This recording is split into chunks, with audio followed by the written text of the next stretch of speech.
Rohini Arundhati poster నీకు కరెక్ట్గా ఇచ్చారమ్మా. నిజంగా నువ్వు అరుంధతివే. ఏమన్నా ఆడావు అసలు 2-3 వీక్స్ అసలు అబ్బా ఒక మాట లేదు నీ గురించి మాట్లాడాలంటే. నాకు బాగుంది, చాలా మంచి ఫీలింగ్ వస్తుంది. రోహిణి గురించి కూడా మాట్లాడతానా అన్న ఫీలింగ్ వచ్చిందండి. అలా క్రియేట్ చేసావు జనాల్ని. Very good, good play. ఇలాగే ఆడు. నువ్వు గెలిచేది ఓడేది తర్వాత సంగతే. ఆటలో మట్టికి నువ్వు గెలిచేసావు. చాలా మంది ఈ వీక్ ఏమైనా బయటకు వచ్చేమో అని అంటారు. మరి మెజారిటీ ఆఫ్ కంటెస్టెంట్స్ బట్టి ఇప్పటిదాకా నామినేషన్ లోకి రాలేదు. అదొకటి దెబ్బ. నామినేషన్స్ లోకి పద్దాకు వస్తా ఉంటే జనాల్లో పల్స్ ఉంటాయి, కొంచెం అర్థమవుతుంది. వీళ్ళకి ఓట్ చేయాలని కసి ఉంటుంది. ఆ కసి లేదు వీళ్ళకి. అవినాష్ కి డేంజరే, రోహిణికి డేంజరే. ఇంకా డేంజర్ లో ఉన్నది ఎవరు ఉన్నారు అంటే ఎవరు లేరు. వాళ్ళందరూ కూడా మోర్ దెన్ టైమ్స్ నామినేషన్ లోకి వచ్చి పోరాడి ఇది అయ్యారు. కాబట్టి వీళ్ళిద్దరే డేంజర్ లో. ఇప్పుడు పృథ్వీ వత్త అనేసాడు. యానిమల్ పోస్ట్ ఇచ్చారు కదా పృథ్వీకి. అన్నాడు బయటకు వచ్చి, మీకు స్వీట్ సజెషన్ అన్నాడు. ఏంటంటే మీరు నామినేషన్ లోకి రాలేదు కాబట్టి మీరు ఖచ్చితంగా పోతారా అన్నట్టుగా చెప్పాడు. నిజమే, అది నామినేషన్ లో రావడం కూడా దెబ్బే. ఆ దెబ్బ వీళ్ళిద్దరి మీద పడే అవకాశం ఉంది. కానీ అరే ఏ మాట కామాట మీ ఇద్దరు కూడా ప్రజల మనసును దోచుకున్నారో మామూలుగా దోచుకున్నారు. రోహిణి అయితే బెటర్ దెన్ అవినాష్. సూపర్. నువ్వు పృథ్వీ వెళ్ళాక మరి ముద్దు బిడ్డ మారుతుందేమన్నా? కళమ్మ తల్లి ముద్దు బిడ్డ. గ్రహాలన్నీ అనుకూలిస్తాయని పాపం రోహిణిని తీయమంది బాటిల్. మొన్న రోహిణి తీసినా కానీ నీ గ్రహాలు ఎప్పుడు కూడా శనిగ్రహం చుట్టూరే తిరిగినాయి అని రుజువైంది. కాబట్టి ఆ గ్రహం అనేది బయటికి వెళ్ళిపోయింది. కాబట్టి ఇప్పుడు ఉన్న గ్రహాలను నువ్వు బేస్ చేసుకొని ఆటాడితే నువ్వు టాప్ 5లో ఉంటావు. ఖచ్చితంగా ఉంటావులే టాప్ 5లో, అది వేరే విషయం.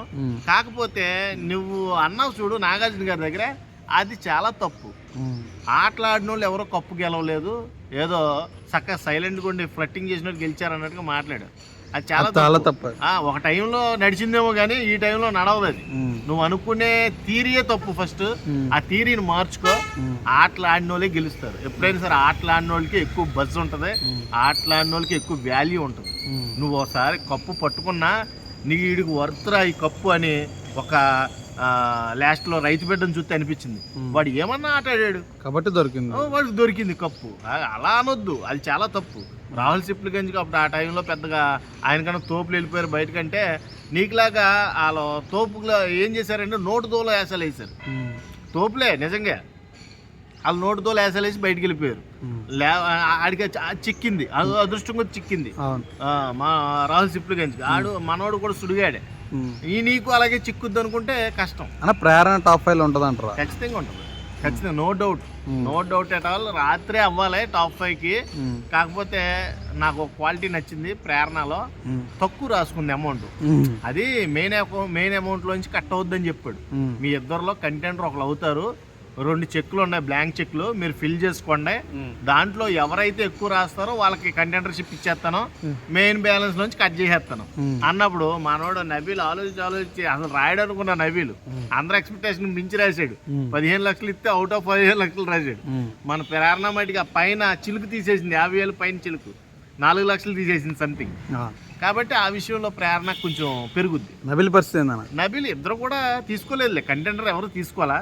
మాకు వద్దు బిగ్ బాస్, ఇప్పుడు దాకా కష్టపడి సంపాదించుకున్న డబ్బులు అయ్యి కంటెండర్ రేస్లో ఉండగా మీరు అలా మళ్ళీ అవి పోగొట్టే మళ్ళీ వస్తాయో రావో చెప్పలేము అని చెప్పడం అదంతా కూడా నాకు బాగా అనిపించింది.